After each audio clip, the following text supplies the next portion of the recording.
Movie की शुरुआत में हम एक किलर को देख पाते हैं जो कि एक एक करके सबको मार रहा था। उस सीरियल किलर का फेस हमको नहीं दिखाया जाता, लेकिन वो सबको मारने के बाद उनकी फोटोज को कलेक्ट कर रहा होता है, जिसके साथ ये सीन यहीं पर एंड हो जाता है। खैर अब अगले सीन में हमको एक एरोप्लेन दिखाया जाता है जो कि न्यूयॉर्क की तरफ जा रहा होता है। वो प्लेन पूरी तरह से पैसेंजर से भरा हुआ था, जहाँ पर अचानक से ही पायलट जैक सबको अपनी सीट पर बैठ जाने के लिए कहते हैं, क्योंकि प्लेन अब एक स्टॉर्म से गुजरने वाला था, जिसकी वजह से प्लेन के अंदर टर्बुलेंस हो सकती थी। अब एलिस जो कि उसी प्लेन के अंदर एक एयर होस्टेस होती है, वो सबको अपनी सीट पर बैठ जाने के लिए बोलती है और अपने कलीग लियाम के साथ जाकर बैठती है। अब जैसे ही प्लेन के अंदर हल्की सी टर्बुलेंस होने लगती है तो प्लेन में बैठा हुआ एक पैसेंजर डेवन अपने पास एयर होस्टेस को बुलाने लगता है, जिसकी वजह से एलिस उसके पास जाकर उसकी मदद करने की कोशिश करती है और वो उसको बताता है कि उसे डर लग रहा है कि कहीं प्लेन क्रैश ना हो जाए, इसलिए वो पायलट को जाकर कहे कि वो प्लेन अच्छे से ड्राइव करे। साथ ही साथ वो अपनी मेडिसिन भी मंगवाता है, लेकिन मेडिसिन सूटकेस में रखी हुई थी जो कि कार्गो साइट में था, इसलिए एलिस उस वक्त मेडिसिन नहीं दे पाती, जिसके लिए वो माफी मांगती है।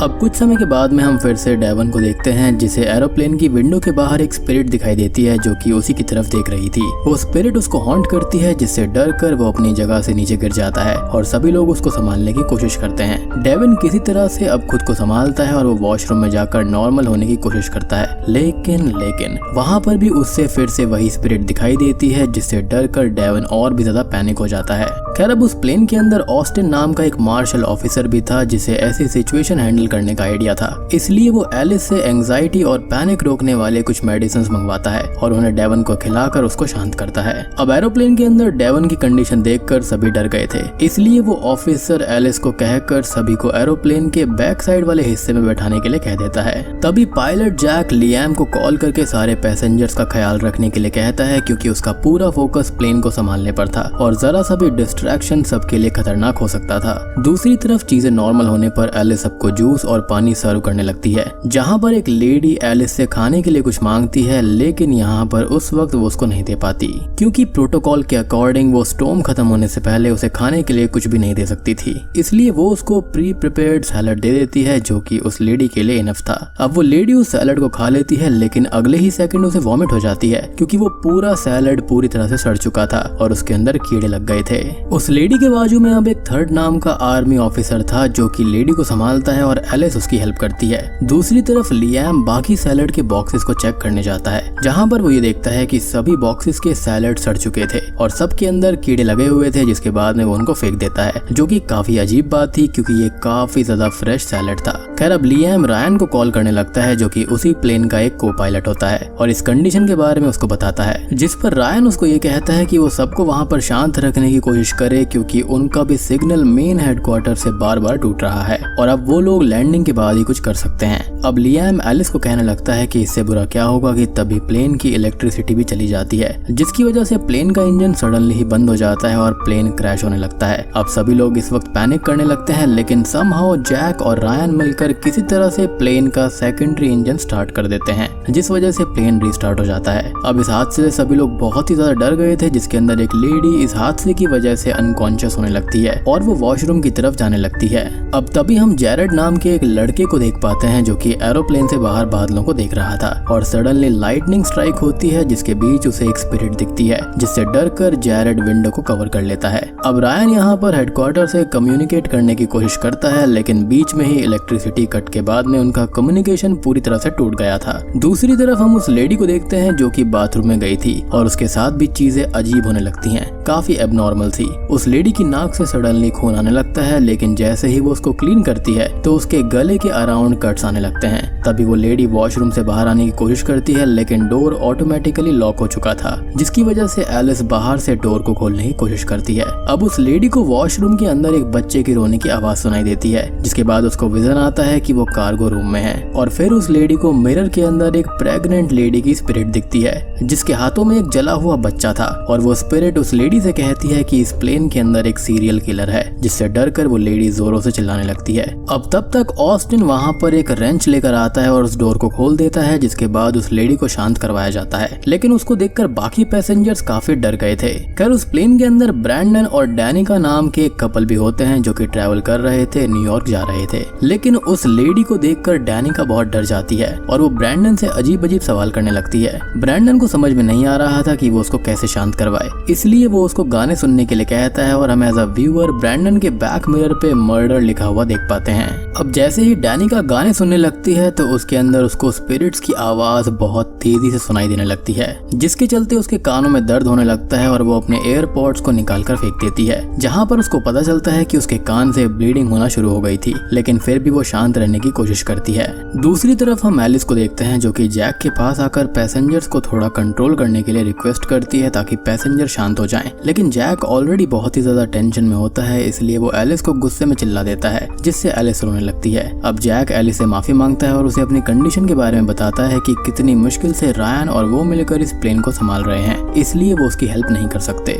लेकिन तभी जैक बादलों के अंदर कुछ ह्यूमन फिगर्स को देख पाता है जो कि उसको बहुत वियर्ड लगते हैं। अब क्योंकि वो बर्ड्स तो हो नहीं सकती थी क्योंकि वो इतनी हाइट पर नहीं उड़ती हैं, इसलिए उन फिगर्स को देखकर वो बहुत ही ज्यादा डर जाता है और उसका हाथ कांपने लगता है, जिसके बाद वो एलिस से एक बॉटल पानी मांगता है। तभी हम डैनिका को देखते हैं जो कि सडनली पैनिक करती है और ब्रैंडन से कहने लगती है कि उसे लगता है कि इस प्लेन के अंदर कुछ बहुत ही डरावना है, जिसके बाद में ब्रैंडन उसको अपनी मेडिसिन खाने के लिए कहता है, लेकिन जैसे ही वो बैग को निकालने जाती है तो उसका हाथ वही स्पिरिट पकड़ लेती है, जिसके बाद उसको एक विजन आता है कि वो एक कार्गो साइट में है और वहीं पर वो स्पिरिट उसको कहती है कि इस प्लेन के अंदर एक किलर है, जिसके बाद में उसका विजन टूट जाता है और उस स्पिरिट को देखकर डैनिका डर से चिल्लाने लगती है और ब्रैंडन उसको शांत करने की कोशिश करने लगता है। अब डैनिका को पैनिक होता हुआ देखकर जैरेड उसके ऊपर गुस्सा करता है क्योंकि उसकी वजह से बाकी लोग डर रहे थे और इसी वजह से ब्रैंडन और जैरेड के बीच में झगड़ा होने लगता है, जिसको थर्ड नाम का पैसेंजर वहाँ पर हैंडल करता है। अब सभी प्लेन के अंदर ये कहने लगते हैं कि इस प्लेन के अंदर गोस्ट है और ये हॉन्टेड है, यहाँ पर कुछ तो बहुत ही बुरा हो रहा है। और तभी सबके सामने से एक डरावनी स्पिरिट क्रू कैबिन की तरफ पॉइंट करने लगती है, लेकिन जैसे ही ऑस्टिन उस गोस्ट के ऊपर गन पॉइंट करता है वो गोस्ट अचानक से गायब हो जाती है। अब सभी ने उस गोस्ट को प्लेन के अंदर देखा था और एलिस ने भी उसको क्लियरली देखा था, इसलिए वो जल्दी से भागकर कैबिन के अंदर आती है और जैक को जल्दी से जल्दी प्लेन को लैंड करवाने के लिए कहती है, लेकिन ये पॉसिबल नहीं था, इसलिए जैक सीधे इस चीज के लिए मना कर देता है। अब एलिस जैक को समझाने लगती है कि इस प्लेन के अंदर गोस्ट है, पर जैक एलिस की बात नहीं मानता। लेकिन तभी हम रायन को देखते हैं जो कि सडनली ही पॉसेस्ड हो जाता है और वो जैक पर अटैक करने लगता है। अब रायन के अटैक से जैक के हाथ से कंट्रोल लूज होने लगता है, जिसकी वजह से पूरा एरोप्लेन इंटरनली बुरी तरह से हिलने लगता है और तभी यहाँ पर ऑस्टिन क्रू कैबिन के अंदर चीजें कंट्रोल करने के लिए जाता है, जहाँ पर ऑस्टिन पॉसेस्ड रायन को जैक के ऊपर से खींच कर निकालता है, जिसके बाद में जैक वापस प्लेन को नॉर्मल कर पाता है और तभी रायन अनकॉन्शियस हो जाता है। अब सभी को ये बात कंफर्म हो गई थी कि इस प्लेन के अंदर जो भी कुछ अननेचुरल हो रहा था वो इन स्पिरिट्स की वजह से ही हो रहा है, इसलिए सभी डॉट्स को कनेक्ट करने लगते हैं, जिनसे उनको पता चलता है कि मेजरली सभी को स्पिरिट कार्गो साइट वाले विजन्स आ रहे थे, इसलिए सभी कार्गो में जाने का फैसला करते हैं। अब कार्गो के अंदर जाकर सभी एक साथ कुछ एविडेंस को ढूंढने लगते हैं, जहाँ पर उन्हें एक मरे हुए बच्चे की डेड बॉडी और कई बार वही डरावनी स्पिरिट दिखाई देती है, लेकिन अगले ही पल दोनों गायब हो जाते हैं। अब तभी उनको एक बड़ा सा इंटरनल इंटेस्टाइन दिखता है जो कि एक बैग की तरफ जा रहा था और उस बैग को खोलते ही उसके अंदर कई सारे मर्डर्स की फोटो होती हैं और कुछ किलिंग के इंस्ट्रूमेंट्स भी उसके अंदर थे और ये वही इंस्ट्रूमेंट्स और फोटोज थे जिन्हें मूवी की स्टार्टिंग में हमने एक सीरियल किलर को इनसे मर्डर करके फोटोज खींचते हुए देखा था। यानी कि ये जो कोई भी सीरियल किलर है वो इसी प्लेन के अंदर था और स्पिरिट्स यही बताने की कोशिश कर रही थी। अब इस चीज से पता चलता है कि प्रोबेबली ये स्पिरिट्स उन्हीं लोगों की हैं जिनका मर्डर हुआ था। अब सभी लोग पूछते हैं कि आखिर ये बैग है किसका, जिस पर ऑस्टिन देखता है कि ये बैग तो पायलट जैक का है, जिसके बाद सबका शक जैक के ऊपर चला जाता है और सभी एक साथ जैक को कन्फ्रंट करने के लिए क्रू कैबिन के अंदर चले जाते हैं। अब कैबिन के अंदर ऑस्टिन जैक से पूछने लगता है कि जैक ने ये मर्डर क्यों किए हैं, जिस पर वो ये कहता है कि उसने इन मर्डर्स को नहीं किया है। वो कहता है कि उसने इन लोगों को उससे पहले आज तक देखा भी नहीं है, लेकिन तभी जैक को पता चल जाता है कि कोई उसकी बातों पर यकीन नहीं कर रहा है और ऑस्टिन भी अपनी गन होल्ड करने की पोजीशन में ले लेता है, जिसके बाद में जैक प्लेन को सडनली टर्न कर देता है और सभी लोग प्लेन के अंदर यहाँ वहाँ गिरने लगते हैं। अब प्लेन में कंडीशन बहुत ही ज्यादा पैनिक होने लगी थी, जिसके बीच में वही स्पिरिट रैंडमली किसी भी पैसेंजर के अंदर एंटर कर जाती है और उसको पजेस कर लेती है और सभी पैसेंजर्स बस यही बोलते हैं कि मुझे बदला चाहिए। बेसिकली इन मर्डर्स की जो स्पिरिट थी ना वो उन्हीं फोटोज से जुड़ी हुई थी, जिसकी वजह से वो इस प्लेन के अंदर आ गई गई थी।